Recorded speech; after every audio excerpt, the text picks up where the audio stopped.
Hello friends, నేను ఈ వీడియోలో జేపీ పవర్ స్టాక్ గురించి మాట్లాడతాను. ఈ JP power stock next trading sessions like from April 23 to April 26. So levels ఏంటి, టార్గెట్స్ ఏంటి అండ్ సపోర్ట్ రెసిస్టెన్స్ ఏంటి అనే దాని గురించి ఈ వీడియోలో నేను మీకు క్లియర్గా ఎక్స్ప్లెయిన్ చేస్తాను. లాస్ట్ వీక్ ట్రేడింగ్ సెషన్ని కనుక క్లియర్గా అబ్జర్వ్ చేస్తే ఈ స్టాక్ 5.54% అయితే పడి తర్వాత 17.05 దగ్గర అయితే ఈ స్టాక్ ప్రైస్ అయితే క్లోజ్ అవ్వడం మనం గమనించవచ్చు. సో ట్రెండ్ లైన్ని డ్రా చేద్దాం. సో ఈ ట్రెండ్ లైన్ని డ్రా చేస్తే మనకు క్లియర్గా అర్థమవుతుంది ఈ స్టాక్ అనేది అప్ ట్రెండ్లో ఉందన్నమాట. Higher highs and higher lows అయితే ఫామ్ చేస్తూ అప్ ట్రెండ్లో అండ్ ట్రెండ్ లైన్ బేస్ చేసుకొని ఈ స్టాక్ అయితే మూవ్ అయితే అవుతుంది ఫ్రెండ్స్. సో దీంట్లో ఈ వీక్కి సంబంధించినటువంటి సపోర్ట్ అండ్ రెసిస్టెన్స్ ఏంటనేది ఈ వీక్లీ చార్ట్లో పెడతాను. ఆ తర్వాత డైలీలో కూడా మీకు ఒకసారి అప్లై చేసి చూపిస్తాను. అండ్ ఇది రెసిస్టెన్స్ డైలీ టైం ఫ్రేమ్లో ఈ చార్ట్ని నేను పెడుతున్నాను.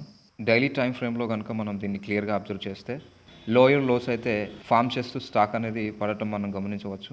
సో ఇక్కడ నుంచి లో, హై, లో, హై, లో అండ్ ఇక్కడ నుంచి మళ్ళీ హై క్రియేట్ చేసింది అండ్ లో. సో ఇప్పుడు ఇక్కడ ఈ విధంగా ఉందన్నమాట చార్ట్ని అబ్జర్వ్ చేస్తే. వీక్లీ టైం ఫ్రేమ్లో మాత్రం అప్ ట్రెండ్లో కనిపిస్తుంది. డైలీ టైం ఫ్రేమ్లో దీనిని మనం చూసినట్లయితే లోయర్ లోస్ అయితే ఫామ్ చేస్తూ ప్రజెంట్ ఒక కన్సాలిడేషన్లోనైతే ఉందన్నమాట.